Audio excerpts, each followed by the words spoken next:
Let me ask you a question. Would you choose a train running over 1 plus 1 plus 1 plus 1 plus 1 people infinite amount of times, meaning you kill infinite amount of people, or would you pull the lever to let a train run over 100 people that constantly reincarnates, meaning you kill them an infinite amount of times? Meaning, the question I'm asking you is, would you choose 100 people getting killed an infinite amount of times, or would you kill an infinite amount of people? Anyway, this is the build I've been enjoying the most this season, so let me explain. So the build in question is actually something you might predict. It's the second least used subclass in the whole game, and the second least used primary in the whole game. Let me show it off. This is the build, and you've probably seen a little bit of it in another video called I Will Not Give Up. And this is the build. I've been having a lot of fun, and I will explain it as into depth as I can. First of all, you want to go for the lowest mobility stat that you possibly can, and this will make sense later. So the lowest you possibly can get at the moment is 19, meaning I can get 10 less mobility, which actually would be a big deal, since the lowest you can get on your helmet, chest piece, arms, and mark will be 4 mobility, with your exotic PKs being 5, since this one gets an intrinsic plus 1 mobility just by base. So if you know how math works, that will be 19. And that's mostly it. I go for as high recovery and resilience as possible with high strength, because I like to utilize my melee quite often. And most of the time, my Cold Snap Grenade is usually very inconsistent because I'm not on Warlock using Osteomancy. Since the problem with Cold Snaps is mainly the fact that it's very, very client-sided, meaning if you don't have something that will basically make the tracking perfect, it will miss even if it still hits. So, if you ever try this setup, you will notice a lot if they are laggy specifically, the grenade will just not freeze them. And I use this grenade to make a diamond lens very easily. Diamond lenses are an incredible tool, and probably more people will now use them and see how unbelievably strong they are, but kind of balanced with Prismatic. The problem with Prismatic is the knockout aspect makes them on melee kills, making them extremely easy to create. That's something you cannot do on Stasis. You do not have a grenade that can kill people. Technically you can, but it's not as easy as pulse grenades, thermite grenades, and suppressor grenades compared to Cold Snap, Dusk Fields, and Glacier grenades.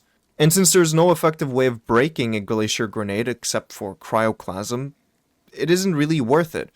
Shooting a Glacier grenade is kind of not worth it anymore because they kind of nerfed Cerberus against stasis crystals. So the tech I like to use for my melee is the double punch if they're not frozen by my Cold Snap, meaning I will just melee into them, shattering them and giving me a diamond lance, meaning I use both my melee and my grenade for one enemy. But this will allow me to get a second kill for free, if not 3 kills, which is very, very handy. The super is not optional, but it is the strongest super in the game. And hear me out, it has the best movement out of any super. You can basically dodge Nova Bombs, Golden Guns, and probably Thunder Crashes. Actually, you can probably just freeze the Thunder Crash while he's coming at you.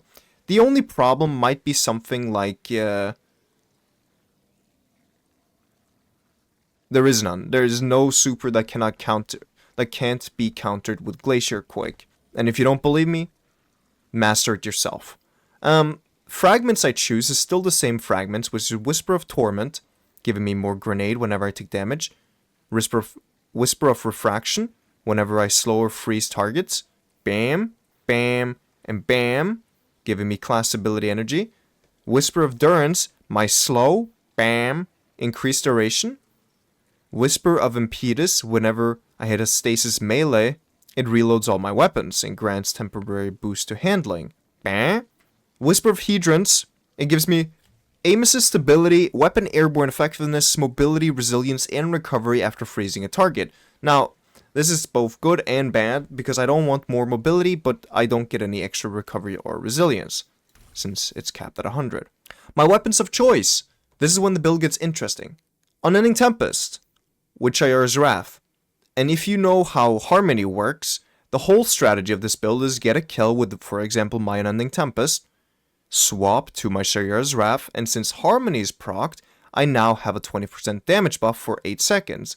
I get a kill with my Shayura's Wrath, swap back to my Unending Tempest, since PKs automatically reloads my stowed SMGs, meaning now I have a 20% damage buff that lasts for 8 seconds on another weapon. And then I get a kill with that one, move back to Shayura's, do the same thing, move back to my Unending, and now that I get an Unending Tempest kill for the 3rd time, I make a Diamond Lance. Because if you don't know, you can either shatter a target or get 3 stasis kills and you make a Diamond Lance. I also forgot to say something very important, and it's the fact that Harmony now procs, I don't know if it's always done this, but Harmony also procs off ability kills. Meaning if I get a super kill, powered melee kill, shatter doesn't count, but powered melee, meaning my Shiver Strike, or a grenade kill procs Harmony. I just wanted to let you guys know, so you guys know when you use it why I'm proccing Harmony out of the thin air. Now comes the interesting part, and the part that most people dislike about Behemoth, and is why you won't see a lot of them anymore. And it's the aspect Cryoclasm. But what if I tell you I was wrong? If you watched my last video about Behemoth in general, I said this sucks, this is awful, and I will probably never use Stasis Titan ever again. But I lied. Something that I don't remember, and something people don't seem to remember whenever something changes, is that muscle memory is a key part to your playstyle, especially if it's your main playstyle. And if that muscle memory gets changed, you have to adapt and overcome the changes that happens. It might actually be better, if not even stronger. And I think it's now stronger than it was. Most people will not be able to adapt to this change probably that fast, and it's why a lot of people have been complaining about it. But you need to hear me out on this one, because I know the problem. And some people have also told me about this, but I already know about it. I just didn't want to make a statement until now. So currently the problem with Cryoclasm is it's bugged. Whenever you slide, your current sprint instance, as long as you have a cooldown on your screen, it will say Cryoclasm cooldown, X seconds. If that thing is on your screen, you cannot do a cryo skate in that sprint instance. Meaning you have to unsprint after the cooldown is off your screen, and then you can sprint again to go into the slide. So let me show you an example. It sounds weird probably for someone who doesn't know what I'm talking about, but if you know what I'm talking about, it should be pretty obvious. So let me show you.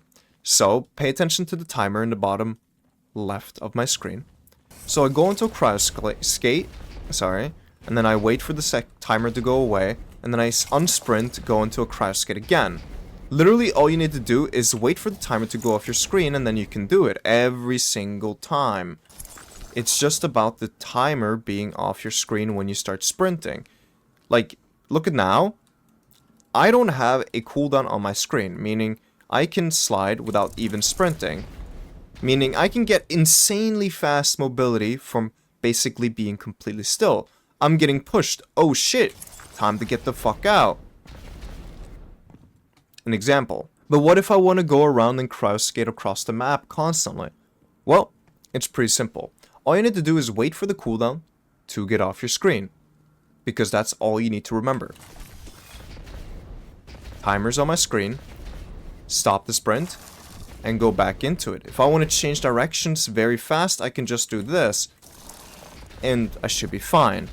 Usually it's a little bit more fluid, but I haven't slept in 28 hours, so this should be pretty obvious. Which is why I'm talking the way I do, because I'm going mentally insane. Due to the lack of sleep, of course. And it should be pretty obvious. So have you thought about the question I questioned you in the beginning of the video? Because I seem to need an answer. And if I don't get one, then I will find you. Anyway, you should go and follow my Twitch. Because if you want to see gameplay of this video, of this playstyle, you should click on the video on the screen right now. And I will see you around, shitter. Behemoth from top, gang gang. Also, I am not ginger. It's literally just the lighting.